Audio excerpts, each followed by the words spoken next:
বাড়ি জেঠু ড্রিঙ্ক করতেন না, নিজেই বলতেন যে আমি মদ্যাসক্ত নই, আমি পানাসক্ত, মানে পান খেতেন। ওদের মাপগুলোই তখন জানতাম না, ওরা যে কি মাপের মানুষ, ভবিষ্যতে যে কোনোদিন তাদের নিয়ে ইতিহাস লেখা হবে, বইয়ের পর বই লেখা হচ্ছেছি, এটা অ্যাসেস করার মতন ক্ষমতা আমার ছিল না। উনি তো গাড়িটা দাঁড় করিয়ে মাথা নিচু করে সিগারেট ধরাচ্ছিলেন, একটা উল্টো দিক থেকে একটা গাড়ি ভুলভাবে এসে ওকে মেরে দেয়, আর ওই স্টিয়ারিং হুইলটা বুকের পাঁজরে গুলো ভেঙে দেয়, হার্টের মধ্যে ঢুকে যায় এবং তৎক্ষণাৎ মৃত্যু হয়। ওম বারান্দায় গিয়ে চুপচাপ বসে বসে রাম খাচ্ছেন, আর হচ্ছে অপর্ণা নিজে ভীষণ এফিশিয়েন্ট, ঝনকার কস্টিউম পরা, সেই অবস্থাতে আমাকে নন্দা তোমার দুটো লাইন আমার বলে দাও তো, এখানটা দাঁড়াও করে পট করে গিয়ে ক্রেনেতে উঠে ক্যামেরা দিয়ে দেখে নিল। পরে ওমের সঙ্গে দেখলাম একটি রিক্সাওয়ালা, তার দারুণ ভাব, সেই রিক্সাওয়ালাকেই উনি ওনার টাকা ভর্তি মানি ব্যাগ রাখতে দিচ্ছেন, সিগারেটের দামি সিগারেটের প্যাকেট রাখতে দিচ্ছেন।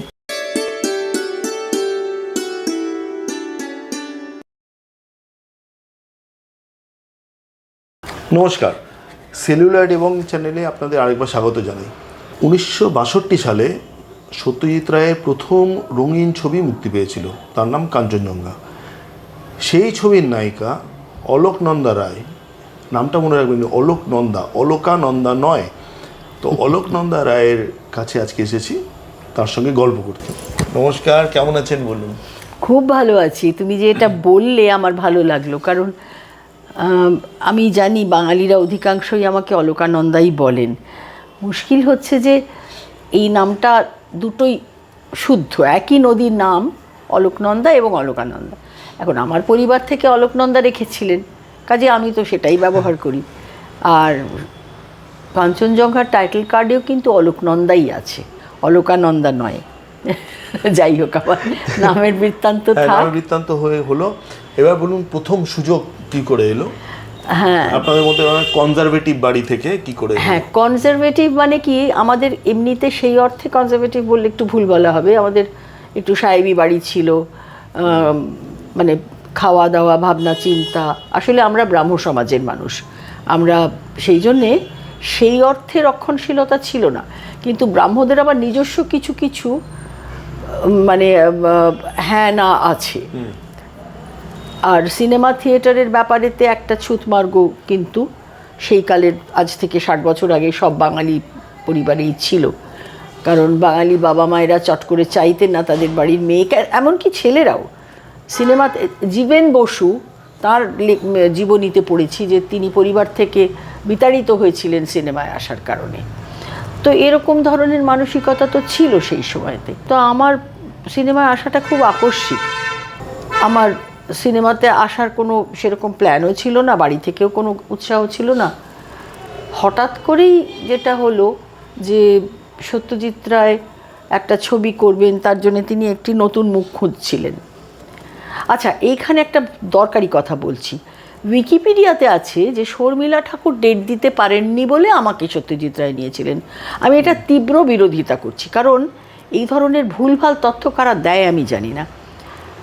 বিজয়া রায়ের আমাদের কথার বইতে স্পষ্টভাবে লেখা আছে যে সত্যজিৎবাবু এই ছবির জন্য পার্টিকুলারলি একটা অন্য ধরনের মুখ খুঁজছিলেন, এবং সৌমিত্রকেও নেননি কিন্তু এই ছবিতে। সৌমিত্রবাবুর সঙ্গে পরে যখন আমি কাজ করেছি, তিনি আমায় দুঃখ করে বলেছিলেন যে কাঞ্চনজঙ্ঘা করার আমার খুব ইচ্ছে ছিল স্ক্রিপ্টটা পড়ে, কিন্তু মানিকদা আমাকে নেননি, রিঙ্কুকেও নেননি। উনি এই ছবির জন্য একেবারে সম্পূর্ণ নতুন একটি পেয়ার চাইছিলেন, আর ওর নিজের ধ্যান ধারণা অনুযায়ী ওর কিছু বিশ্বাসী বন্ধু বান্ধবকে উনি স্কেচ করতে, ভালো ছবি আঁকতেন তো, স্কেচ করে দিতেন যে আমার এই ধরনের চেহারা চাই। সেই রকমই একজন তিনি আমার এক আত্মীয়র বাড়িতে একটা পার্টিতে আমাকে দেখে ও মানিকদাকে জানান যে এরকম চেহারার একটি মেয়ে আছে এবং তার বাবার এই নাম, এই ফোন নম্বর। ওটা উনি আমার আত্মীয় থেকে সংগ্রহ করে মানিকদাকে দেন। এই মানিকদা বাড়িতে ফোন করে এসে আমার সঙ্গে দেখা হলো, বাবার সঙ্গে দেখা হলো, বাবার প্রচুর আপত্তি ইত্যাদি, সেই গল্পগুলো আলাদা। কিন্তু আমি বলছি যে সত্যজিৎ রায় নিজে থেকে খোঁজ করে আমাদের বাড়িতে এসেছিলেন। প্রিন্ট টেস্ট নেওয়া বা বিখ্যাত ওভারকোটটা নেওয়া, ওই গল্প দুটো একটু বলুন। হ্যাঁ, হলো কি, উনি তো এলেন, এসে ফোন করলেন, ফোন করে এলেন, পরের দিন সকালে আমার বাবার সঙ্গে দেখা করবেন, একটা অ্যাপয়েন্টমেন্ট করলেন। তো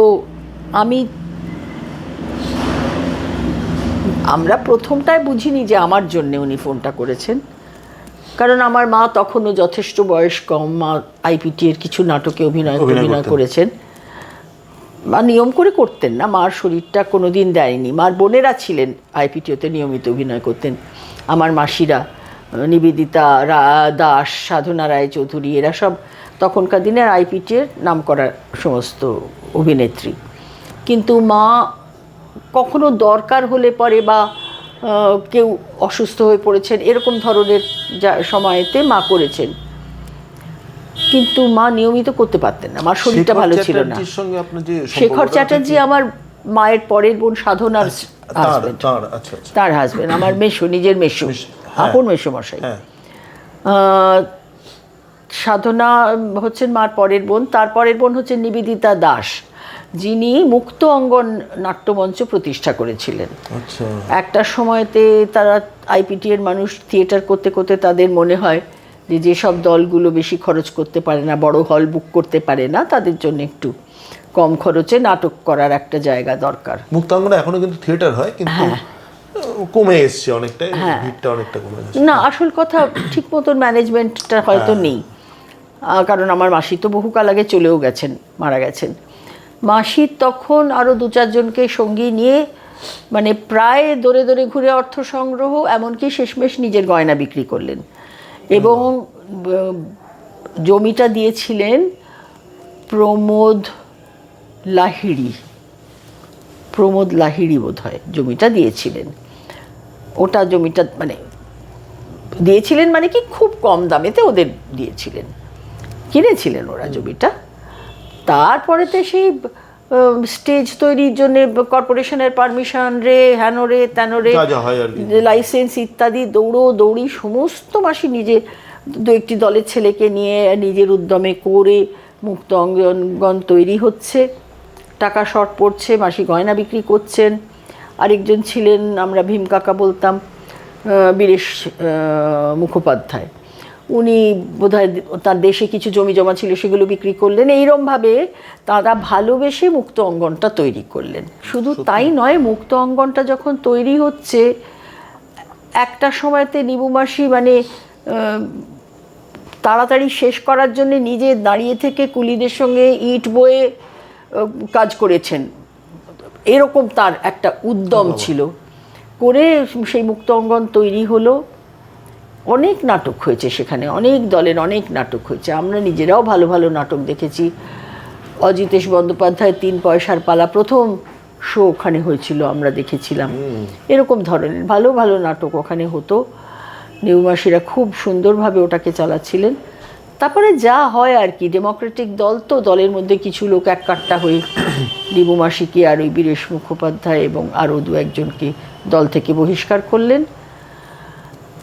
হ্যাঁ, সেটা একটা আমার ভয়ানক রকমের আঘাত লেগেছিল এবং তারপরেতেই আস্তে আস্তে শরীর ভাঙতে শুরু করলো এবং আলটিমেটলি উনি মারাই গেলেন খুবই অল্প বয়সে। উনি প্রথম জীবন থেকে, ছোট্ট বয়স থেকে, 14 বছর বয়সে বিয়ে হয়েছিল যার সঙ্গে, তিনি হাত ধরে তাকে কমিউনিস্ট পার্টিতে নিয়ে যান এবং সেখান থেকে আইপিটি। এই যে নাটকের মাধ্যমে গণজাগরণ, এই ব্যাপারটা তার ড্রিম ছিল, সেইটার জন্যেই তার বাঁচা। এবং যখন সেই নাটক করার থেকে তাকে বন্ধ করে দেওয়া হলো, বার করে দেওয়া হলো দল থেকে, এখন সেখানেতে তাদের দলের মধ্যে পলিটিক্স কী ছিল, তাদের কি অপরাধ ছিল বা ছিল না, এই সব বিচার তো আজকে আমি করতে বসিনি। আমি শুধু এইটুকু জানি যে তিনি কিন্তু ওই ফ্রাস্ট্রেশনেই মারা গিয়েছিলেন। আচ্ছা, আর একটা কথা হচ্ছে যে নিবু মাসি কিন্তু 14 বছর বয়সে বিয়ে হয়েছিল বিশাল ধনী পরিবারে, বিশাল ধনী পরিবারে, যে জন্য অত গয়না ছিল ওর।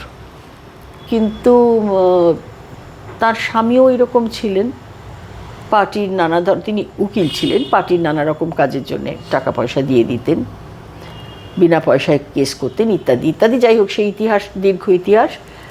মোট কথা এমন একটা সময় এলো যখন ওদের বসত বাড়িটি পর্যন্ত বিক্রি হয়ে গেল এবং ওরা একটা ভাড়া বাড়িতে থাকতেন তখন।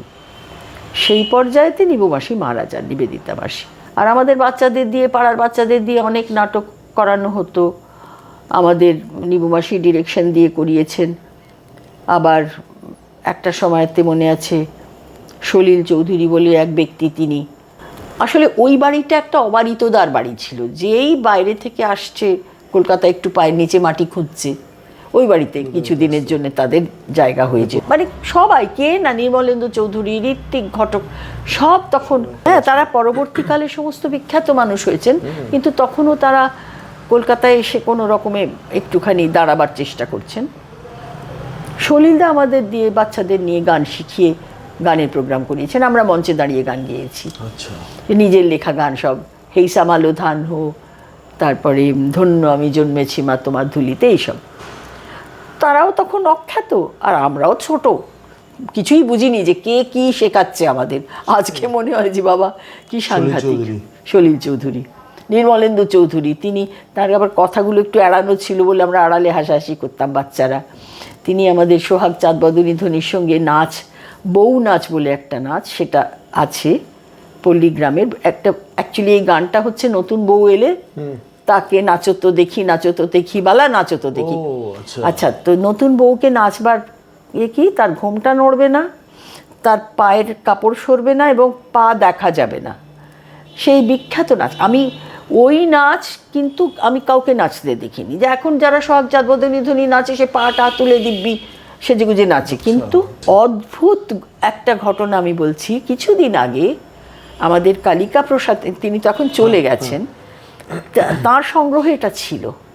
আমি টিভি খুলে হঠাৎ দেখি কালিকা প্রসাদ ওই সোহাগ চাঁদ বদনী ধ্বনির সঙ্গে ওই স্টেপে নাচছেন, এবং আমি সেটা দেখে আশ্চর্য হলাম যে এইটাই নির্মলেন্দু দা কিন্তু আমাদের শিখিয়েছিলেন।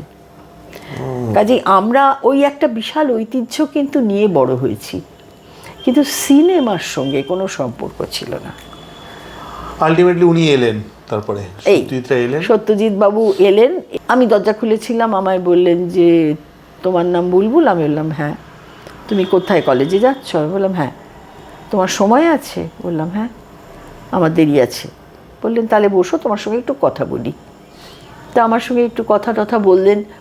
আমার মনে হয় উনি আমার হাত নাড়া, মুখভঙ্গি এগুলো দেখছিলেন। যাই হোক, তারপর বাবাকে ডেকে দিতে বললেন যে তুমি চলে যাও। আমি ফার্স্ট ইয়ার?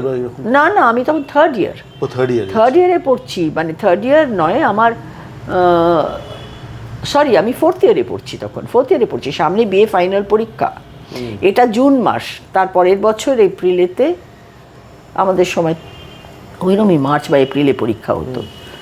তো সেই পরীক্ষা দেব, তৈরি হচ্ছি, সেই সময়কার ঘটনা। আমি তো জানি সামনে পরীক্ষা, বাবা আমাকে ওসব করতে দেবেন না। আর আমারও যে খুব একটা কিছু এসে যাচ্ছে, কারণ আই এম ইনডিফারেন্ট, হলে ভালো না হলে ভালো, এরকম একটা ব্যাপার, কিছু আগ্রহ খুব একটা কিছু নেই।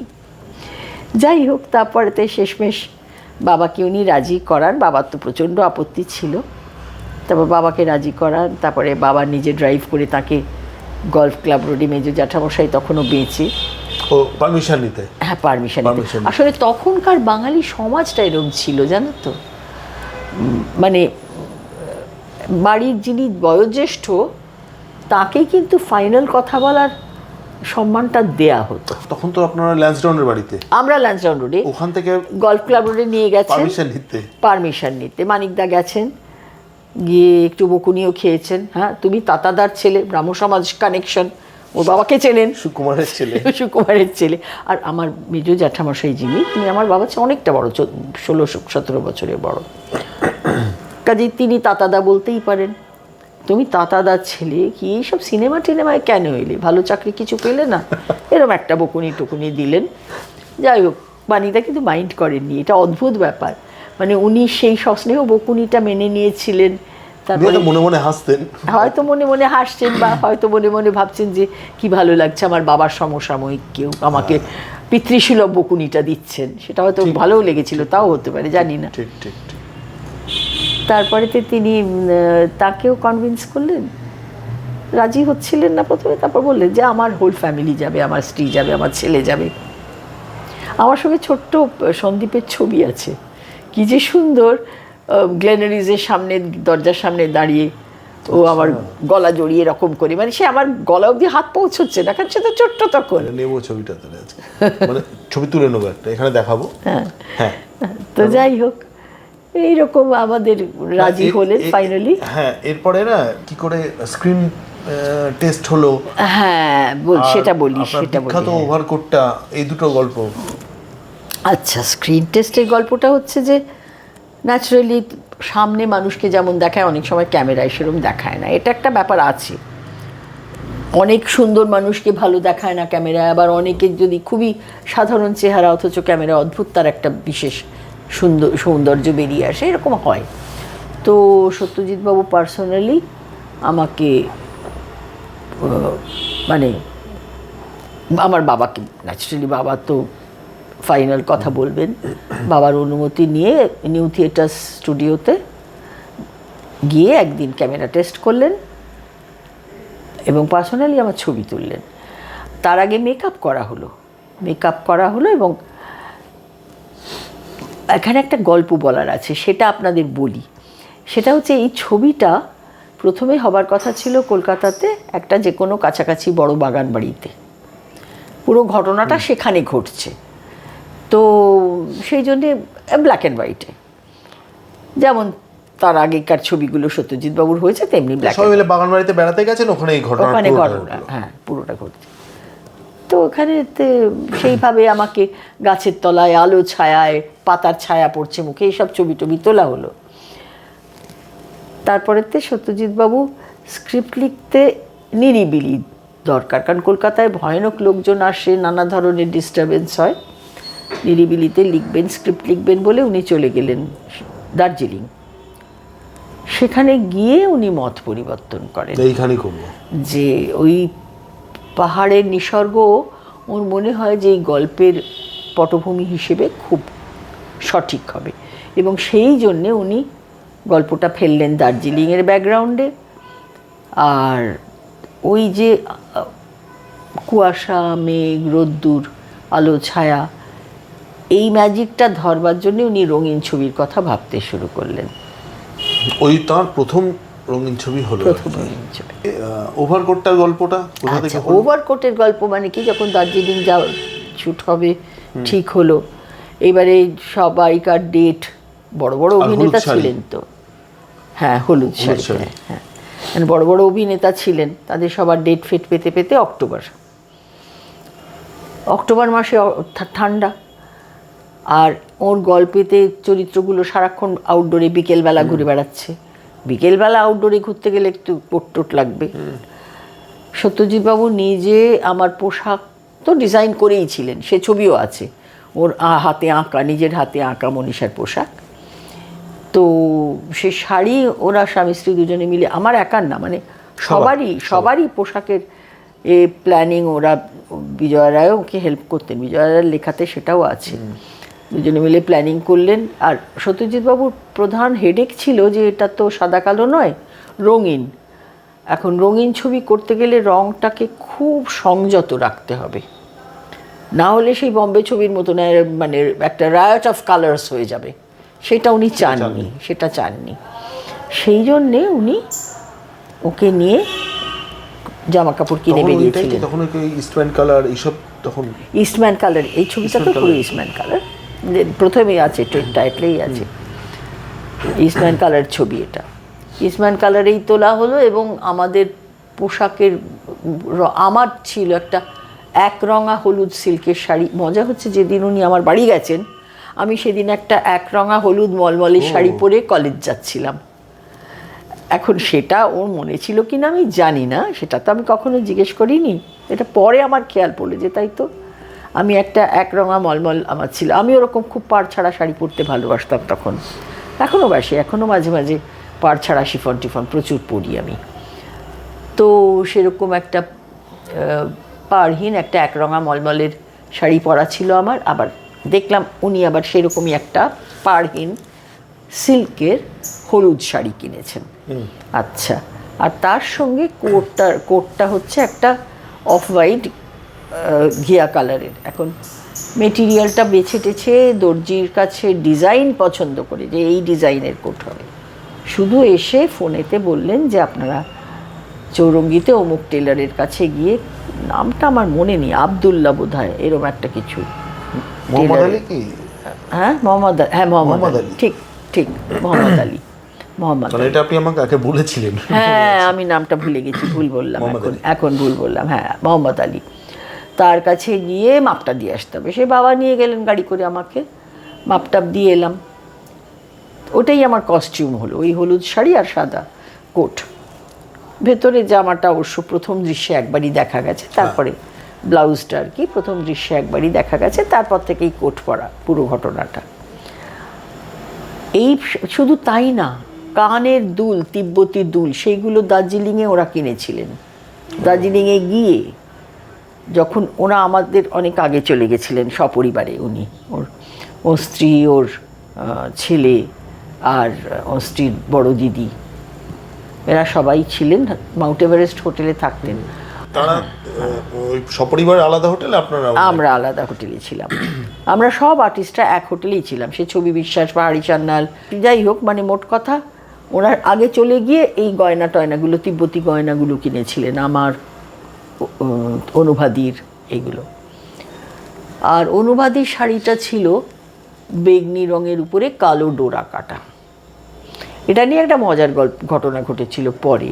আমি শাড়িটারি তো তখন জানি না, কলকাতাতে তো আর দেননি ওগুলো আমাকে, আমি ওখানে গিয়ে ওটা হাতে পেয়েছি। তো পেটে আমার মন খারাপ, প্রিন্ট নেই, কিছু নেই। আমি গিয়ে বললাম, মানিক দা, দিদির শাড়িটা কি সুন্দর ডোরা কাটা, আমারটা এরকম একরকম। বাচ্চা মেয়ে তো আমি তখন। আর এখনকার 18 বছর আর আমাদের সময় 18 বছর কোনো তুলনাই হয় না। মানে আজকের পৃথিবীটা অনেক ছোট হয়ে গিয়েছে, আর বৈদ্যুতিন মাধ্যমের কল্যাণে মানুষ সব জানে, সারা পৃথিবী সবাই সব জানে। আমরা তো খুব ইনোসেন্ট ছিলাম না। তো উনি বললেন যে দেখ, ওর জীবনটা একটা আনহ্যাপি ম্যারেজে বন্দি, ওই কালো কালো ডোরা দাগগুলো তো জেলের গড়াদের কথা মনে করাচ্ছে না, আর তোর জীবন তো এখনো মুক্ত আকাশ।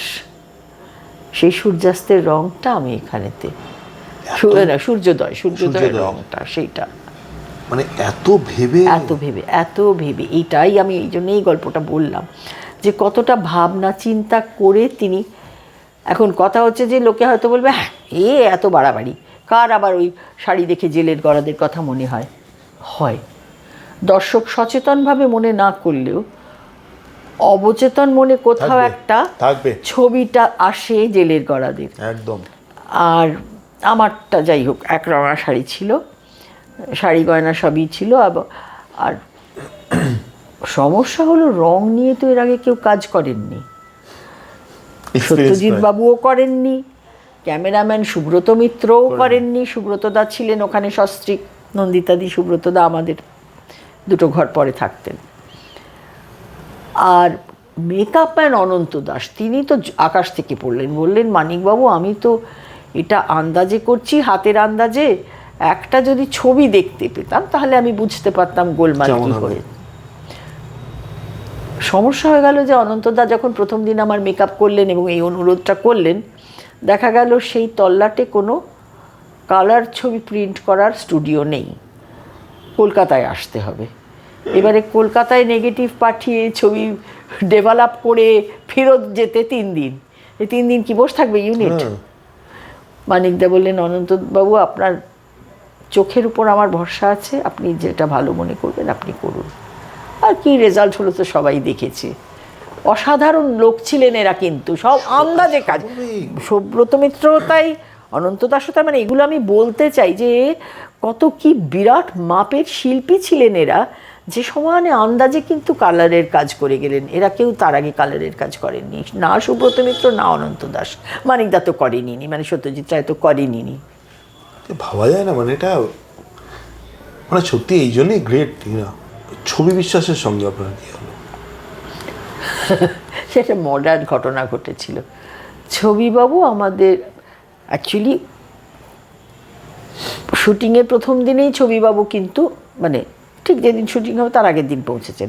আমাকে মানিকদা 2-3 দিন আগে নিয়ে গেছিলেন, বলেছিলেন যে তুমি তো কোনো দিন শুটিং দেখোনি, কি হয় না হয় একটু দেখো।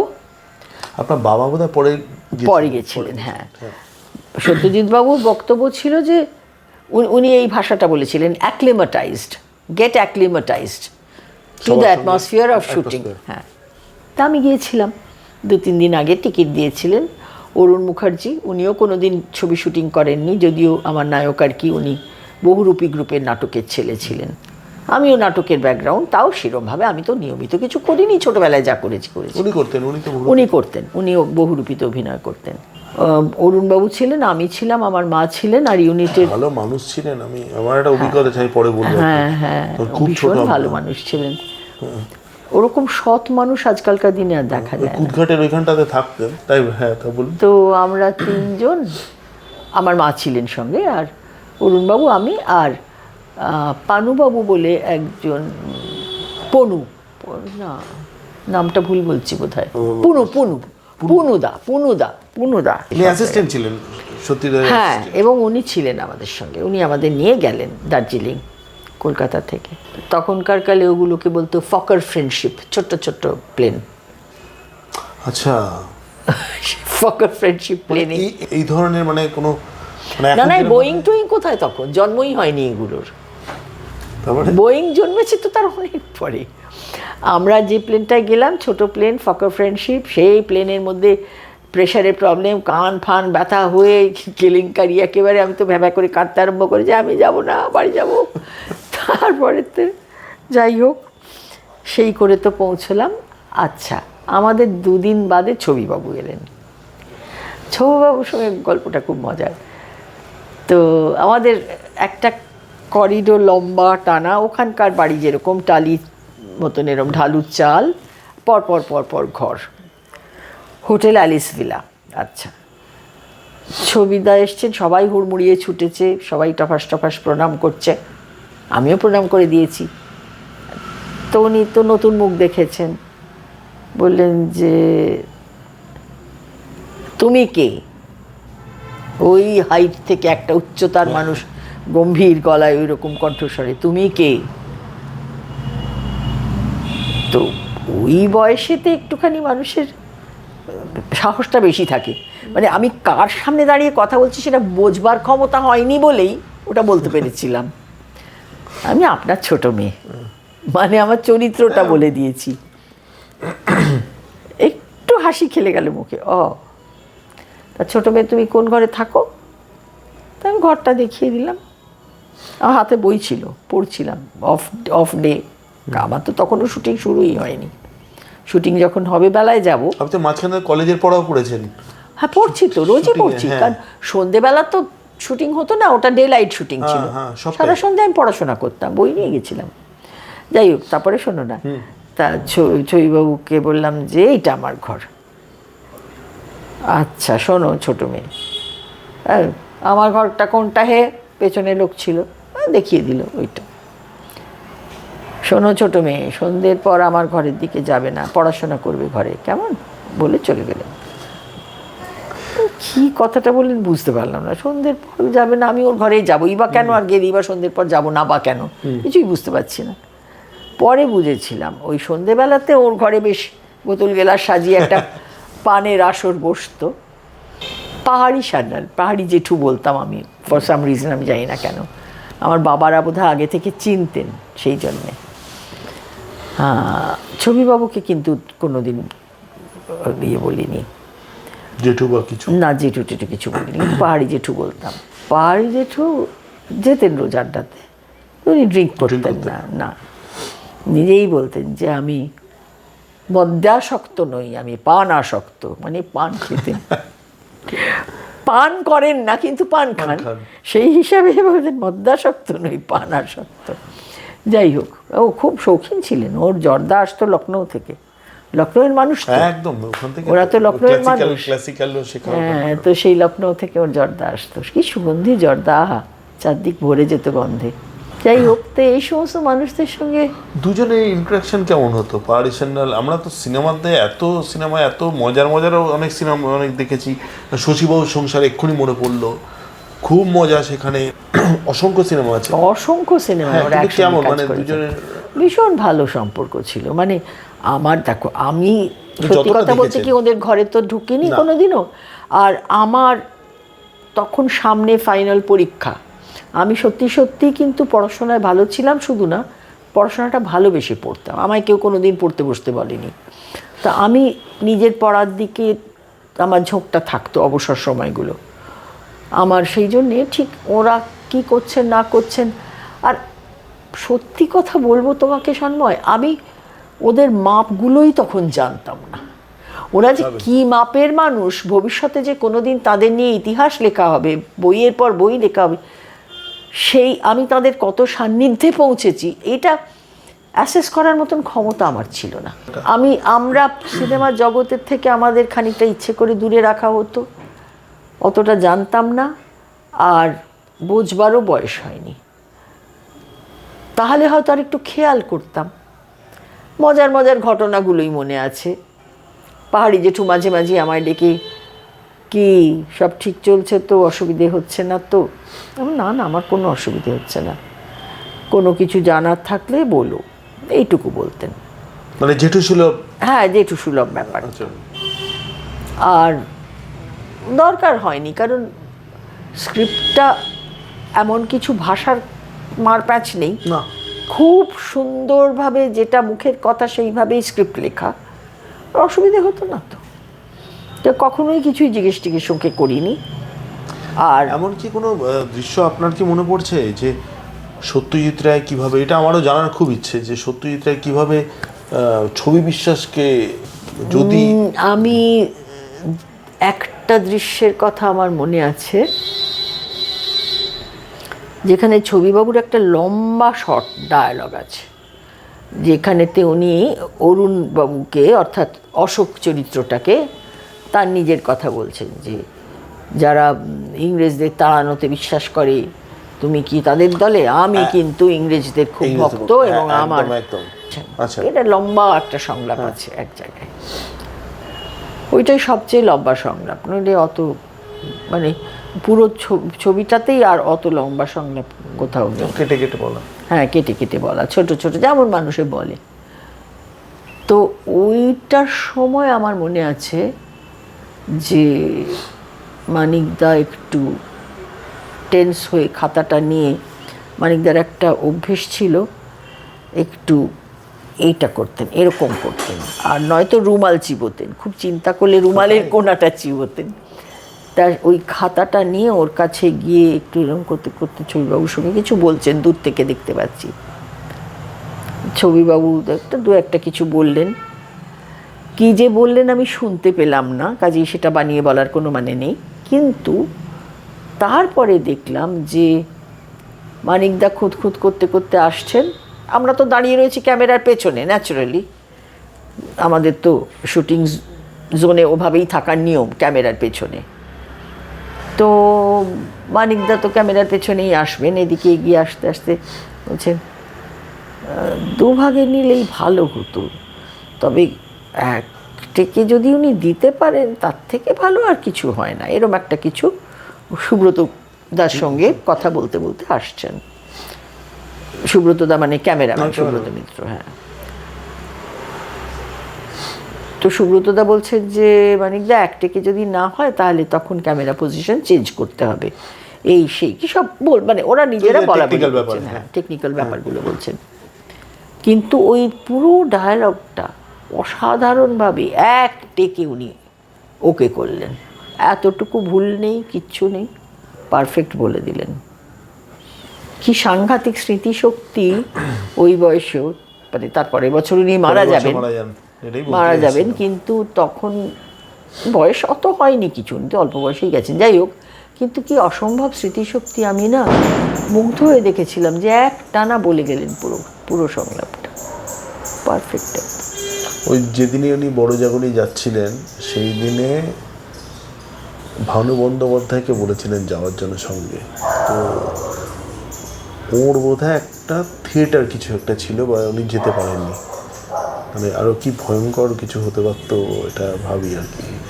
বাবা আর উনি তো ভীষণই ভালোবাসতেন, ভানু বন্দ্যোপাধ্যায়ের সঙ্গে তো দারুণ সম্পর্ক ছিল। মানে আর মৃত্যুটা না মানে সত্যি ভাবা যায় না, ছবি বিশ্বাসের মৃত্যুটা ওরমভাবে ওরম একজন আর সব মানুষই- থেকে এই যে উনি, যা আমি শুনেছি, সত্যি মিথ্যে তো এখন বলার আর কেউ নেই, কারণ ঘটনাস্থলে কেউই ছিল না, কিন্তু যা শুনেছি যে উনি নাকি গাড়িটা থামিয়ে, মানে ওই যখন অ্যাক্সিডেন্টটা ঘটে, মোটর দুর্ঘটনায় ছবি বিশ্বাস মারা গেলেন, সেটা পরে যখন লোকে কি করে, ওর মতন একজন পাকা ড্রাইভার, উনি তো গাড়িটা দাঁড় করিয়ে মাথা নিচু করে সিগারেট ধরাচ্ছিলেন, লরিটা সেই একটা উল্টো দিক থেকে একটা গাড়ি ভুলভাবে এসে ওকে মেরে দেয়, আর ওই স্টিয়ারিং হুইলটা বুকের পাঁজরেগুলো ভেঙে দেয়, হার্টের মধ্যে ঢুকে যায় এবং তৎক্ষণাৎ মৃত্যু হয়, স্পট ডেড, হার্টের মধ্যে ঢুকে গিয়েছিল পাঁজরের হাড়। এখন এইরকম ধরনের, একদিকে আমি বলবো যে ছবি বিশ্বাস তার ক্ষমতার চূড়ান্ত শিখরে সেই বয়সে, তখনও তাকে ছবি অনেক কাজের জন্য লোকে ডাকাডাকি করছে, সব কিছু করছে, সেই সময় তিনি চলে গেলেন, আর সঙ্গে সঙ্গে মৃত্যু হয়েছে, কষ্ট পাননি, ভোগেননি, বিছানায় শুয়ে থাকেননি। এরকম রাজার মতন যাওয়া কজন যায়? আমাদের পক্ষে খুবই কষ্টকর, যারা রয়ে গেলাম তাদের খুবই খারাপ লাগে, কিন্তু যে গেল তার পক্ষে এর থেকে ভালো যাওয়া আর হয় না। যা খুব আলোচনাটা খুব ভারী হয়ে গেল এটা। আচ্ছা, এটা 62 সালে তো ছবি হয়ে গেল, তারপরে একটা দীর্ঘ গ্যাপ, 26 বছরের বোধ হয়, তো 25 বছরের, তারপর 87 সালে বুদ্ধদেব দাশগুপ্ত আমাকে আবার ছবি জগতে ফিরিয়ে আনলেন, ফেরা দিয়ে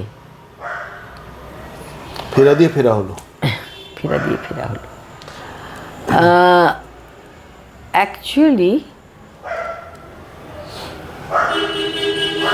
কলকাতা দূরদর্শনেতে 78 অথবা 79, আমার সঠিক মনে নেই,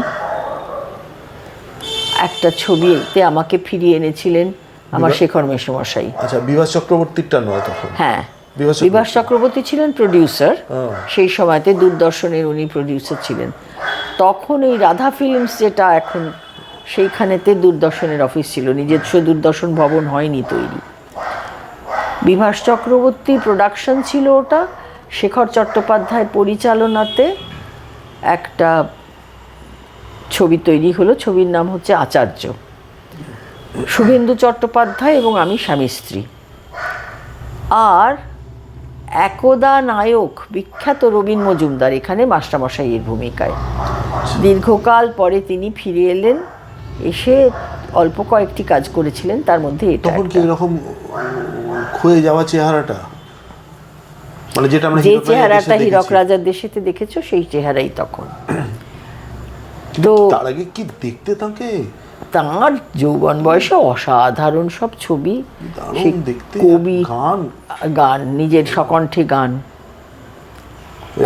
কবি পড়ি, হ্যাঁ, স্বপ্নলোকের অপসরী, একটা বাসন্তিকার সঙ্গিনী গো, কল্পলতার মঞ্জুরি নীলপরি, কোন ছবি ওটা, কোন ছবি মনে নেই, সব বাবার কাছ থেকে, বাবার ওই ইয়ে ছিল, স্কুল ছিল, তাতে বাবা তো এইসব কালেকশন দারুণ ছিল।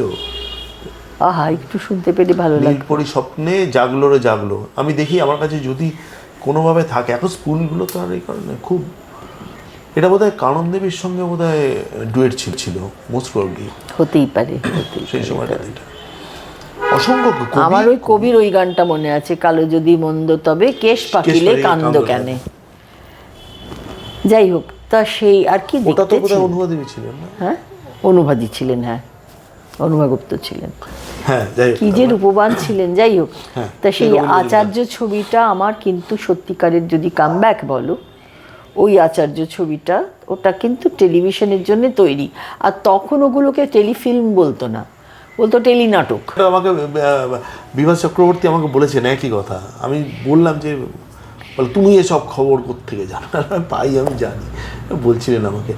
এখানে রবীন মজুমদারের সঙ্গে আপনার শুটিংয়ের লাস্ট দিনে এরকম কিছু একটা হয়েছিল, আপনি কিছু একটা বলেছিলেন যে তিনি তখন ওই মদ্যপান করছেন, এইরকম একটা কি ব্যাপার হয়েছিল না? না, মানে ওর শুটিংয়ের শেষে বা ফাঁকে কোনো একটা অবসরে আমি এমনি বলছিলাম যে আমাদের ছোটবেলাতে আমাদের বাবাদের কাছে আপনি সাংঘাতিক নায়ক ছিলেন, এবং আমার বাবাকে এটাও বলতে শুনেছি যে তোরা আজকে উত্তম কুমারকে যেভাবে দেখিস আমরা রবীন মজুমদারকে সেইভাবে দেখতাম। আর রবীন মজুমদার সম্পর্কে বাবা অনেক রকম গল্প বলতেন, তার গ্ল্যামার, তার সেই সময়কার মানুষজন তাকে কী শ্রদ্ধার চোখে দেখত, ইত্যাদি ইত্যাদি। তো আপনি মাঝখানেতে এত বছর আপনার কেন দেখা পাইনি এরকম একটা কিছু জিজ্ঞেস করেছিলাম। তখন উনি বলেছিলেন যে আমি তো নিজেকে নিজেই শেষ করে দিয়েছিলাম, আর আমি যে আজকে বেঁচে আছি, আবার যে নতুন করে আমি কাজ করছি, এটা আমার স্ত্রী জন্যে সম্ভব হয়েছে। মানে তিনি আমার দ্বিতীয় জন্মদাত্রী আমি বলতে পারি, কারণ আমি এমন একটা স্টেজে চলে গিয়েছিলাম যে আমি যেখানে নেশা করে পড়ে থাকতাম আমার কোনো মানে মাস সপ্তাহে দিন সপ্তাহের হিসেব থাকতো না। এবং নেশা মানে শুধু মদ নয়, আর তার থেকে আরও অনেক কঠিন শুকনো নেশা ইত্যাদি ইত্যাদি যত রকম নেশা আছে আমার ঝোঁক ছিল, চেষ্টা করে নিজে একটা ট্রাই করে দেখব কীরকম কি হয় না হয়। আর এই করতে করতে আমি নেশার খপ্পরে পড়ে যেতাম। এবং শেষ নেশাটা আরও সাংঘাতিক ছিল, যেটা সবচেয়ে শেষ নেশাটা নিজেই আমাকে বলেছিলেন যে আমি স্নেক ভেনাম নেশা করেছিলাম। সেটা মানে উনি অত ডিটেল বলেননি, ডিটেলটা আমি পরে অন্য লোকের কাছ থেকে শুনেছি, কিন্তু বলতেন যে আমি চিনে পাড়াতে মানে দিনের পর দিন পড়ে থাকতাম, হুঁশ থাকতো না আমার। ওখানেই ওই সমস্ত নেশার চাষ হতো আর কি। তখন সেন্ট্রাল কলকাতাতে একটা চায়না টাউন ছিল, এই চায়না টাউনটা নানা ধরনের কুখ্যাত ছিল নানা রকমের মানে অন্যায় কাজের জন্য। শরদিন্দুর লেখা আছে ওখান থেকে, মানে প্রথম শরদিন্দুর মানে ব্যোমকেশের প্রথম কিন্তু ওই চায়না টাউনের গল্প থেকে শুরু, প্রথম গল্প। অনেক রকম ক্রাইম হতো ওখানে, যাই হোক। তো সেইটা রবীন মজুমদারের নিজের মুখে আমার শোনা যে কিভাবে ওর স্ত্রী ওকে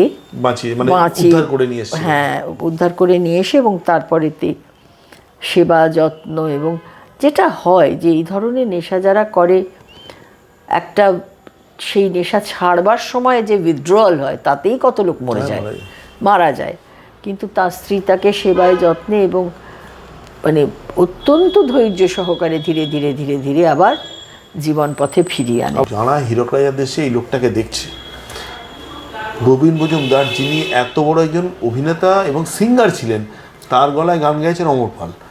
হ্যাঁ, এটা তো একটা ব্যাপার আছে।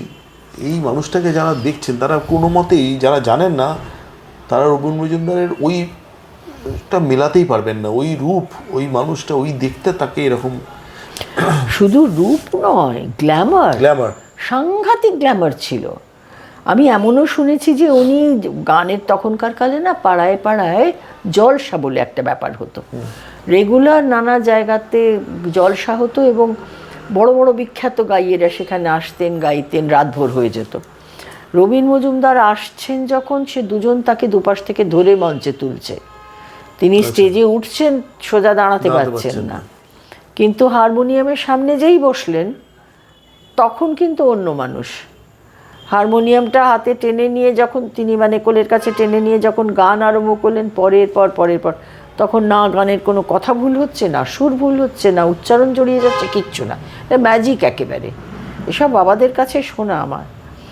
যাই হোক, আমরা তখন কোথায়, আমরা কতটুকু, আমরা এগুলো সব শুনেছি, কিন্তু সেই রবীন মজুমদারের সঙ্গে আমি কাজ করলাম, এটা আমার শেখর মেসোমশাইয়ের জন্য আমার সম্ভব হলো। মানে আমি তাকে এখনও প্রণাম জানাই ওইটার জন্যে, যে উনি আমাকে কিন্তু জোর করে, মানে আমার বাড়ির যে ধরনের পরিবেশ ছিল, একমাত্র খুব নিকট আত্মীয় এবং তার একটা ব্যক্তিত্ব ছিল বলে তিনি আমাকে, এটারও একটা গল্প আছে। উনি বোধহয় নিউ থিয়েটার্সে পুকুরটা ছিল, ওইখানে বসে বসে বিড়ি খাচ্ছিলেন। হ্যাঁ, রবীন মজুমদার।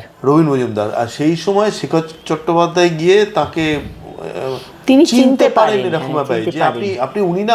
শেখর মেসোমশাই সেটা বললেন যে আমার খুব সন্দেহ হচ্ছিল, কিন্তু মনে হচ্ছে যেন রবীন মজুমদার, কারণ আমি ভয়ঙ্কর ফ্যান ছিলাম তার, তার কোনো ছবি বাদ দিইনি। আমি যখন গিয়ে বললাম তখন বললেন যে আপনি আমায় চিনতে পারলেন, আমাকে তো কেউ চেনেও না, ডাকেও না, কাজও দেয় না। তখন উনি বলেছিলেন যে আমি দেখছি সবাইকে আমি বলবো, আর আমি আপনাকে ডাকলে আপনি করবেন। তো সেই শেখর মশাই যখন টেলিভিশনের জন্য আচার্য কাজটা করলেন, ওকে ডেকে নিয়ে এলেন। উনি মাস্টারমশাই আচার্য। আর অন্য প্রসঙ্গে আসি, বুদ্ধদেব দাশগুপ্তর সঙ্গে তো কাজ হলো, তারপরে বিতর্কিত একটি ছবিতে আপনি অভিনয় করলেন। ছবিটি বিতর্কিত কারণ গল্পটাই সিটি অফ জয়ের কথা বলছি। তারপরে এটা করলেন সিটি অফ জয় নিয়ে, তখন তো নানা রকম চাপ চলছে, মানে আমার সেই অসুবিধাটা হয়নি, কেননা সিটি অফ জয়ের প্রথম দিন প্রথম শট ছিল আমার যখন গোলমাল শুরু হলো তার আগে আমার কাজ শেষ। গোলমাল মতো মেইনলি হয়েছিল স্লটার হাউস, ওইগুলো রাস্তার উপরে গিয়ে দেখানো, এই সবগুলো দেখানো, আরো কিছু না আরো অনেকগুলো বিষয়, অনেকগুলো ব্যাপার ছিল সিটি অফ জয় নিয়ে, নানা রকম অনেকগুলো হয়েছিল। তাছাড়া সবটা কিন্তু স্বতঃস্ফূর্ত নয়, এটা তৈরি করা হয়েছিল, এই গন্ডগোলটা তৈরি করা হয়েছিল। হ্যাঁ, মানে কোনো মানে কারুর স্বার্থে ঘা লাগছে, তারা ইচ্ছা করে এটা করেছেন, এরকম ধরনের ঘটনা ছিল। আমি ওইটুকুনি বলি যে আমি প্রথম দিন প্রথম শটটা হচ্ছে যে একটা বাড়ি থেকে বেরিয়ে এসে এক মহিলা তার মেয়েকে স্কুলে নিয়ে যাবে, ওমপুরি রিক্সাতে উঠে, ওমপুরি রিক্সা টিক করতে করতে বেরিয়ে যাবে। সেই মহিলা রোলটা আমি করছি। রীতিমতো কাস্টিং ডিরেক্টর এসছে আমেরিকান, ব্রিটিশ, এটা তো রোনাল্ডোফে তো ইংল্যান্ডের ব্যাপার। ব্রিটিশ কাস্টিং ডিরেক্টর এসছে এবং তার সঙ্গে দেখা করবার জন্যে যখন আমি কাজ করতে ইচ্ছুক এরকম একটা খবর কারুর মাধ্যমেতে গেছে, কে আমাকে অ্যাপ্রোচ করেছিলেন এখন আর মনে নেই, আমি বলেছিলাম হ্যাঁ আমি করবো। তো সেটা যাবার পরে আমাকে ডেট দেওয়া হলো, নির্দিষ্ট সময় আমি গেলাম, মহিলার সঙ্গে আমি দেখা টাকা করলাম, তিনি আমার সঙ্গে অনেক কথা টথা বললেন, নিজেই এপাশ ওপাশ থেকে 3-4টে অ্যাঙ্গেল থেকে ছবি তুললেন। তারপরে তো একটা সময় ডাক পেলাম যে অমুক দিন আপনার শুটিং। গিয়ে দেখি সে বিশাল বিশাল ভ্যান, এই মেকআপ ভ্যান জিনিসটা আমি ওই প্রথম চোখে দেখলাম, তার আগে দেখিনি কখনো। তখন মেকআপ ভ্যান বিশাল, সে তার মধ্যে শোবার বসার সব জায়গা আছে, মেকআপের জায়গা তো আছেই, বাথরুম আছে, সব আছে। তো এই বস্তু আমি তার আগে আমরা দেখিনি কলকাতায় কখনো, এখন তো সব জায়গায় আছে, আমরাও নিজেরাও সারাক্ষণ ব্যবহার করি।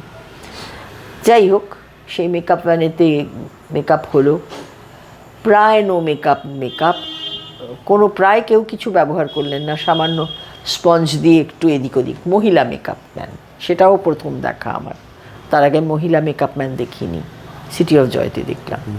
হয়ে গেল, শাড়ি টাড়ি ওরাই দিল, পরলাম, পরে গিয়ে আমার মেয়েকে নিয়ে ঘরের যেখান থেকে বেরোলাম, বেলতলাতে একটা বাড়িটা বেশ সুন্দর, মানে গেটের সামনেটা খুব সুন্দর।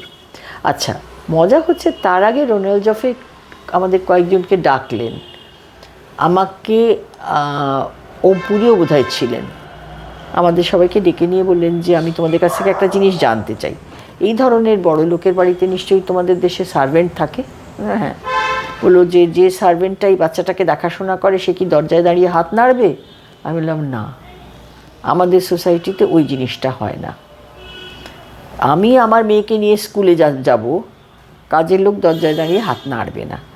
এই যে ডিরেক্টরের জানার ইচ্ছে যে এদের কালচারে কি চলে, ওর দেশের কালচারে একরকম, ওখানেতে যে ন্যানি থাকবে সে হাত নাড়বে, কিন্তু আমাদের দেশের ন্যানিরা দরজায় দাঁড়িয়ে হাত নাড়ে না। মা যখন নিয়ে বাচ্চাকে স্কুলে যাচ্ছে তখন সে ভেতরেই থাকবে, বেরোবে না। আমার এখনও ঘটনাটা এই জন্যে মনে আছে যে একজন ডিরেক্টর কতটা যত্নবান হলে একটা অন্য দেশের অপরিচিত কালচারের এই খুঁটিনাটিগুলো জানতে চান। যাই হোক, তারপরে তো সে তো পরে ওমের সঙ্গে দেখলাম একটি রিক্সাওয়ালা, তার দারুণ, সেই রিক্সাওয়ালাকেই উনি ওনার টাকা ভর্তি মানি ব্যাগ রাখতে দিচ্ছেন, দামি সিগারেটের প্যাকেট রাখতে দিচ্ছেন, এবং শট শেষ হলে পরে সেই সিগারেট থেকে বের করে ওকে একটা দিচ্ছেন, নিজে একটা খাচ্ছেন। ওই রিক্সাওয়ালার সঙ্গে তিনি তার আগে প্রায় 15 দিন থেকে রিক্সা চালানো শিখেছেন। সারাদিন ধরে ওকে রিক্সা চালানো শিখিয়েছে, রাত্রিবেলাতে রিক্সা চালানো তার কাছে থেকে শিখেছেন, এবং ওমপুরির মতন মানুষ সেই তাদের বস্তিতেই থেকে এই জিনিসগুলো সব দেখে শিখেছেন। এই যে সিনসিয়ারভাবে চেষ্টা একটা জিনিসকে ঠিকভাবে জানার, এটা আমি সেটা প্রথম দেখেছি। পরেও দেখেছি আরেকজনের, সেই গল্পটা অন্য। কিন্তু ওমপুরি এইটা করেছিলেন। তারপরেতে সেই রিক্সাওয়ালার সঙ্গে তার খুব ভাবটাব দেখলাম। তারপরে তো সিটি অফ জয়ের বেশি গল্প আমি এখানে বলতে চাই না, কিন্তু আমার এই রোনাল্ড জাফের ঘটনাটা আমি ইচ্ছে করে বললাম। আর আমি তারপরেতে একদিন ওমকে একলাকে তো না, শাবানাকেও ডাকলাম। আর বম্বের একটা সিরিয়াল হতো নুক্কড় বলে, সেখানে অভিনয় করতো লাভলিন মেয়েটি ছিল সিটি অফ জয়তে, ও ছিল সেখানে। এই তিনজনকে আমি ডাকলাম আমার বাড়িতে। সেই ইলিশটার চেষ্টা করিনি, ওদের কাটা নিয়ে সমস্যা হতে পারে বলে। রুই মাছ সর্ষে বাটা দিয়ে করেছিলাম, তাছাড়া চিকেন এটা সেটা হাজার রকম রান্না করে খাদ্যমদ্য সহযোগে একটা সুন্দর সন্ধে কাটলো। এবং তারপরে একটা পয়েন্টে দেখা গেল যে ওম বারান্দায় গিয়ে চুপচাপ বসে বসে রাম খাচ্ছেন, আর শাবানা কার্পেটের উপরে আমার মেজ বোনের সঙ্গে বসে হিন্দি আইপিটি এর গানগুলো গাইছে। আমার মেজ বোন খুব পুরনো আইপিটি এর হিন্দি গানগুলো ধরছে, আর ও সঙ্গে সঙ্গে সেগুলো বম্বের আইপিটি এর গানগুলো, আমার মেজ বোন খুব ভালো গান করে, তো সেগুলো গাইছে। সেসব ছবিও আছে আমার কাছে। খুব আনন্দ করে সেই সন্ধ্যেটা কেটেছিল, আমার এখনো মনে আছে। খুব দারুণ অভিজ্ঞতা। এরপরে একটু অন্য প্রসঙ্গে চলে যাই। অনেক পরিচালকের সঙ্গে কাজ করেছেন, প্রভাত রায়, অপর্ণা সেন, ঋতুপর্ণ। প্রভাত রায়ের সঙ্গে কাজটা হচ্ছে আমার একটা খুব মনে রাখার মতন কাজ। এই জন্যে কাজটা বলবো না, বেশ কয়েকটা কাজ করেছি। ওর সঙ্গে কাজ করার অভিজ্ঞতা আমার ভীষণ ভালো, কারণ উনি কমার্শিয়াল ছবি। প্রথম কি সেদিন চৈত্র মাস? সেদিন চৈত্র মাস দিয়ে উনি ওর সঙ্গে আমার প্রথম আলাপ। তারপরে ওর সঙ্গে আমি আরও কাজ করেছি, প্রিয়তমা, মানিক, এটা ওটা, টুকটাক আরও দু একটা কী করেছি নামও মনে নেই। ব্যাপারটা হচ্ছে যে প্রভাতবাবুর সঙ্গে কাজ করে আমি একটা জিনিস দেখলাম। বহু বছর বম্বেতে কাজ করার ফলে ওর একটা ভীষণ ক্লিয়ার কাট পুরো প্ল্যানিং, পারফেক্ট প্ল্যানিং। প্রভাতবাবুর সঙ্গে সবথেকে বড় কাজ আমার শুভদৃষ্টি, এটা এখনও মাঝে মাঝে টেলিভিশনে দেখায়। যে জন্যে ওর কোনো মানে ক্লামজি ব্যাপার, এটাই হয়ে গেল ওটাই হয়ে গেল, না ঠিক আছে তাহলে এই দৃশ্যটা তো আরেকবার নিতে হবে। লেখেনও তো নিজে, এটা একটা খুব আছে সুবিধা। ভীষণ সুন্দর সুন্দর সব গল্প। সেদিন চৈত্র মাসটা অবশ্য সুবোধ ঘোষের গল্পটা তো, কিন্তু যাই হোক। আর ওটাতে তখনও কবির সুমন হননি, সুমন চট্টোপাধ্যায় খুব ভালো গানের মিউজিকটা করেছিলেন। তো সেদিন চৈত্র মাসের মিউজিকটা সুমন চট্টোপাধ্যায় একটু অন্য রকমের, একেবারে গল্পটাও সুন্দর, গানগুলোও সুন্দর, ডিরেকশনও সুন্দর। আর আমার ওই প্রথম কমার্শিয়াল কাজ, সেটার জন্য আমি প্রভাত রায়কে চিরকাল ধন্যবাদ জানাবো যে আমি কমার্শিয়াল ছবিতে আমার অভিনয় আমি কিন্তু ভাবিনি কোনো দিন যে ছবির জগতে সিরিয়াসলি ফিরে আসবো। এই সমস্ত লোকেরা আমাকে ডেকে এনেছেন, কাজ করিয়েছেন, ধুম করে সেটার জন্য আমি একটা আনন্দলোক পুরস্কারও পেয়ে গেলাম। আনন্দলোককে যে বিএফজেও পেয়েছেন? বিএফজেটা পেয়েছিলাম ফেরার জন্য প্রথম বিএফজে আমার ফেরার জন্যে শ্রেষ্ঠ অভিনেত্রী, কারণ ওটাতে আমার ফিমেল লিড ছিল। অপর্ণা সেনের সঙ্গে? আচ্ছা, অপর্ণা সেনের সঙ্গে হচ্ছে অপর্ণা নিজে ভীষণ এফিশিয়েন্ট, মানে আমি কি বলবো, পুরো সনকার কস্টিউম পরা, সেই অবস্থাতে আমাকে নন্দা তোমার দুটো লাইন আমার বলে দাও তো, এখানটা দাঁড়াও করে পট করে গিয়ে ক্রেনেতে উঠে ক্যামেরা দিয়ে দেখে নিল সমস্ত। সে ডিরেক্টর এবং অভিনেত্রী একসঙ্গে এই দুটো ভূমিকা যে কি পারফেক্টলি পালন করলো সমস্ত ছবিটাতে, আমি অবাক হয়ে দেখলাম। ভেরি ভেরি এফিশিয়েন্ট, এ বিষয়ে কোনো সন্দেহ নেই। মানে আর শুধু তাই না, পরিচালক হিসেবে ওর প্রতি আমার একটা ভয়ঙ্কর শ্রদ্ধা আছে। ওর একটা ছবির সঙ্গে আরেকটা ছবির কোনো মিল নেই, প্রত্যেকটা আলাদা আলাদা বিষয়বস্তু, প্রত্যেকটা বিষয়বস্তু কিন্তু ভাবানোর মতন, মানুষকে ভাবতে বাধ্য করে। যে জন্যে অপর্ণার কাজগুলো প্রত্যেকটা শুধু যে চোখে দেখে ভালো লাগছে সেরকম নয়, ইটস ভেরি সেরিব্রাল। আমার যে জন্যে অপর্ণার সঙ্গে কাজ করে খুব ভালো লেগেছে। আমি ওর সঙ্গে খুব বেশি কাজ করিনি। পারমিতার একদিনেতে একটা নকাকিমার রোল ছিল, আর ঘরে বাইরে আজ এটাতে আমি নিখিলেশের মায়ের রোলটা করেছিলাম। এটা কাল্পনিক চরিত্র, এটা রবীন্দ্রনাথের ছিল না, কিন্তু নিখিলেশের মা বাবা বরুণ চন্দ্র আর আমি করেছিলাম। আর তাছাড়া একটা ও আনডাইং সিটি বলে ইংরেজি একটা সিরিজ করেছিল, সেটাতে ছিলাম। যাই হোক, ওর সঙ্গে আমি যেটুকুনি কাজ করেছি আমি দেখেছি ও ভীষণ ভালো ক্যামেরা বোঝে, অসম্ভব ভালো ক্যামেরা বোঝে। মানে ক্যামেরাম্যানের সঙ্গে ও ও শুধু ডিসকাস করে তাই নয়, অনেক সময় নিজে লুক থ্রু করে ক্যামেরাম্যানকে বলে না লেন্সটা বদলাও, এই লেন্সে যে অভিনেত্রী হিসেবেও আমি ওকে কম নম্বর দেবো না, অনেক নম্বরই সে পায়। ওর বসন্ত বিলাপ টিলাপ ভাবা যায় না এত ভালো অভিনয়, কিন্তু তারপরে তো ছুটির ফাঁদে she is such a brilliant comedian, সেই জিনিসটাও ভাবা যায় যার না। যে প্রিয় বলে একটা সিনেমা আছে, সেটা তো দীপঙ্কর দে আর তাপস পাল ছিল, মানে আমি মজার সিনেমা। হ্যাঁ, ভালো ভালো কমেডির।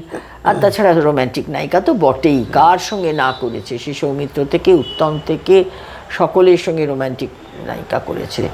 ও অভিনয় অনেক ভালো কাজ আছে ওর, কিন্তু তাহলেও আমি ওকে ডিরেক্টর হিসেবে অনেক বেশি রেসপেক্ট করি। অসম্ভব ভালো ভালো ভালো গল্প ওর, এক একটা গল্প হন্ট করতে থাকে আমাকে। সতী বলো, পরমা বলো, যুগান্ত আমার ভীষণ প্রিয় ছবি। আর কার কথা বলবো, ঋতুপর্ণ, এত ট্যালেন্টেড ছেলেটা নিজেকেই শেষ করে ফেললো, মরীচিকার পেছনে ছুটলো, ছুটে নিজেকে শেষ করে ফেললো। কেমন খুব খারাপ লাগে ভাবতে, মানে আমি ওকে ভীষণ স্নেহ করতাম। ওর সঙ্গে যা যা কাজ করেছি দেখেছি যে ও অসম্ভব ভালো অভিনেতা। ও অভিনয় করে যখন দেখিয়ে দেয় যে এটা চাইছে কোনো অভিনয়, যে কোনো কাউকে, সেটা চেয়ে দেখার মতন। বিশেষ করে মেয়েদের চরিত্রগুলো, একটা মেয়ের রাগ করে দাঁড়ানোর ভঙ্গি একবার কাউকে দেখিয়েছিল, সেটা আমি আজও ভুলিনি। ও ভীষণ পারফেকশনিস্ট, খুঁতখুঁতে, একটু এদিক থেকে ওদিক করলে হলো না, এটা কি হচ্ছে, আরেকবার কর। ডায়ালগগুলো ভীষণ ইন্টারেস্টিং, ওর লেখা ডায়ালগ। সত্যজিৎ রায়ের সঙ্গে কি খুব মিল আছে? কারণ উনিও তো বলে, অনেকেই বলে মানে, কারণ আপনি যেহেতু দুজনের সঙ্গে কাজ করেছেন, আমি সেই জন্য জিজ্ঞেস করলাম। এই কথাটা অনেকেই বলে সত্যজিৎ রায়ের সঙ্গে মিল, মানে অভিনয় করে দেখিয়ে দেয়া, যেটা আপনি, আমি বিশেষ করে ওইটা বললেন, ওই জন্য জিজ্ঞেস করলাম। আমি সত্যজিৎ রায়কে কিন্তু আমাদের কখন অভিনয় করে উনি দেখাননি। আচ্ছা। কোনোদিন না, কাউকেই না। আমার এইটা মনে আছে যে কাঞ্চনজঙ্ঘার সময় উনি যেটা করতেন, শটের আগে স্ক্রিপ্টের যে অংশটুকু শ্যুট হবে এক্ষুনি, মানে ওই পার্টিকুলার শট যেটাকে আমরা বলি, শর্ট ডিভিশন করা থাকে তো, একটা শটের আগে উনি পড়তেন, এবং সেই পড়ার কণ্ঠস্বরের ওঠা নামাতে আমরা অভিনয়টা বুঝতে পারতাম। আচ্ছা। অসম্ভব ভালো অভিনয় করতেন, কিন্তু কোনোদিন অভিনয় করে আমাদের কাউকে দেখাতে চাপিয়ে দেওয়ার ব্যাপারটা নেই যে এইরকম ভাবে করো, অন্তত আমাদের ক্ষেত্রে দেখিনি। পরে কাউকে করেছেন নিশ্চয়ই, যখন এই কথাটা উঠেছে বা কেউ বলেছে। আমাদের কিন্তু অভিনয় করে কাউকে দেখাতে হয়নি, অরুণ কেউ না, আমাকেও না, বিশ্বনাথন কেউ না, আর করুণাদি ছবিবাবু তো প্রশ্নই ওঠে না, বা পাহাড়িবাবু। ভালো ভালো পরিচালক প্রত্যেকের সঙ্গেই কাজ করেছি। গাঙ্গুলির সঙ্গে কাজ করেছেন, কৌশিক গাঙ্গুলির সঙ্গে বহু কাজ করেছি। যখন ইটিভি ছিল তখন অসাধারণ সব টেলিফিল্ম করতো কৌশিক, অনেকগুলোতে আমি কাজ করেছি, তারপর তার ছবিতে কাজ করেছি। কৌশিক নিজে অসম্ভব ভালো অভিনেতা, অসম্ভব ভালো অভিনেতা। আমি ওর অভিনয়ের ফ্যান বলা যায়, এত ভালো। তবে ডিরেক্টর হিসেবে কৌশিক কিন্তু খুব ক্লিয়ার, একেবারে ঠিক জানে। ওর ল্যাপটপের অভিনয় অন্ধ হয়ে, ওরে বাবা, হন্ট করে আমাকে। আর একটা ছবিতে, সেটার নামটা আমার কিছুতেই মনে পড়ছে না, আবির, পরমব্রত আর রাইমা সেন কাস্টিং এটা, আর তার মধ্যে কৌশিক রয়েছেন, কৌশিক গাঙ্গুলি। সবাইকে ছাপিয়ে ওর অভিনয়টা মনে পড়ে আমার। কি অসাধারণ অভিনেতা রে, বাপরে বাপ। একটা চা বাগানের ঘটনা, সেখানে চা বাগানের ম্যানেজার হচ্ছে আবির, আর পরম এখানে আসে, তার আবিরের স্ত্রী রাইমা, পরম তার পুরনো প্রেমিক। ছবিটার নামটা আমার মনে নেই, যাই হোক, যারা শুনছেন তাদের হয়তো অনেকেরই চেনা। আপনাকে না প্রশ্ন করার তো আরো অনেক কিছু ছিল, আছেও, আমি না আর খুব বেশি যাব না, কারণ না, আমি মোটামুটি আমার গুরুত্বপূর্ণ যে সমস্ত ডিরেক্টর তাদের সকলের কথাই বললাম। বুদ্ধদেব দাশগুপ্তটা শুধু একটু বলে নিই। বুদ্ধদেববাবু আমাকে ছবিতে ফিরিয়ে এনেছিলেন, আর ওর একটা ব্যাপার ছিল, উনি অভিনয় করে কখনো দেখাতেন না। পছন্দ না হলে বলতেন এই জায়গাটা অলকনন্দা হলো না, জানেন এখানটা। আমি বললাম কী করবো বলুন, বললেন আপনি তো অ্যাক্টর, আমি তো না, আমার এইটা ছেড়ে দিতেন। আমি বরং মাঝে মাঝে একটু, সুব্রত নন্দী যিনি আমার নায়কের রোলটা করেছিলেন, সুব্রতদাকে একটু জিজ্ঞেস করতাম, সুব্রতদা এটা কী করবো বলুন তো, এরকম। কিন্তু বুদ্ধদেববাবু কিন্তু খুব খুঁতখুঁতে ডিরেক্টর, পছন্দ না হলে কিন্তু উনি বলবেন, কিন্তু উনি অভিনয় করে দেখানোর চেষ্টা কখনো করেননি। পরিষ্কার বলতেন, আমি তো অভিনেতা নয়, আপনি আমার এই যা অসুবিধে লাগছে আপনি এটা আরেকবার করুন। সেটা কিন্তু আরো চাপ, সেটা আরো চাপ। আর ওই রকম অল্প বাজেটে কাজ করা, মানে খুবই সুস্ট্রিং বাজেটে কাজ করা, সেখানে তার ওই ধরনের ছবি কে বা পয়সা দেবে। ওর ছবির মধ্যে না একটা ভীষণ পোয়েটিক কোয়ালিটি আছে, যেটা আমার ভীষণ ভালো লাগে, দেখতে ভালো লাগে। হ্যাঁ, ভিজুয়ালস গুলো হ্যাঁ। কবিতার মতন আমার ভীষণ ভালো লাগে। কিন্তু ফ্রেম মনে হচ্ছে যেন হোয়াইট ফ্রেম, মানে দেখলে মনে হয় অনেকখানি জায়গা জুড়ে এটা কিন্তু মনটাও একটা বিস্তার পায়। হ্যাঁ, যাই হোক, বুদ্ধদেববাবুর ছবিতে কাজ করার আমার অভিজ্ঞতাটা এটাই। উনি তো জোর করে আমাকে ফিরিয়ে এনেছিলেন। আমি বলেছিলাম না, আমি সত্যজিৎ রায়ের নায়িকা কি মাসিপিসির পাঠ করবো। বললেন না, আমি আপনাকে প্রধান চরিত্রই দেবো, প্রধান নারী চরিত্র। জোর করে ফিরিয়ে এনেছিলেন। সামনে আপনার বইটা আসছে, তো এই বইটা নিয়ে আপনি একটু বলুন। হ্যাঁ, বইটা মানে কি, দেখুন, আমার এমন কিছু লিখবার মতন আমাকে নিয়ে আছে বলে আমি কোনোদিন ভাবিনি, যে জন্য আমি লিখতেও চেষ্টা করিনি। তো আমাকে দুই বালক এসে আমাকে খুব জোরে চেপে টেপে ধরে বইটা লিখিয়ে নিল। একজন তো এসে বসে পড়লো যে আপনি বলুন, আমি রেকর্ড করে নিচ্ছি, আমি লিখে আপনাকে দেখাবো। তো ওইভাবেই হয়েছে। খানিকটা আমি নিজে লিখেছি, খানিকটা তিনি লিখেছেন। আমার লেখা যেখানটা পছন্দ হয়নি বদলেছি, এইভাবেই হয়েছে। যাই হোক, এবার বইমেলাতে বেরোচ্ছে আমার অনেক অনেক পুরনো দিনের কথা আছে, যে জন্য আমি আরও বলছি যে আপনারা যারা বাঙালি সমাজের আজকে চেহারাটা দেখছেন, অনেক পুরনো দিনের চেহারাও কিন্তু দেখতে পাবেন। কারণ আমি তো এই পৃথিবীতে বহু বছর বেঁচেছি, আর আমি আমার যে সমস্ত পূর্বপুরুষ বা পূর্ব নারীদের কথা বলেছি তারা আরও আগেকার। আমি প্রায় ধরুন 200 বছর কভার করেছি আমার স্মৃতিকথায়। পারলে বইটা সংগ্রহ করে পড়বেন। বইটার নাম বর্ষা আসে বসন্ত, এবার বইমেলায় বেরোচ্ছে। এটা আমারই দেওয়া নাম। হ্যাঁ, মানে সেদিন আপনি ওই ফোনে যখন কথা হচ্ছিল, রবীন্দ্রনাথের একটা গান আছে না, সেখান থেকেই দেওয়া। আপনারা দেখলেন, আপনারা কেমন লাগলো আমাদের ইন্টারভিউ বলবো না, কথোপকথন জানাবেন। নমস্কার।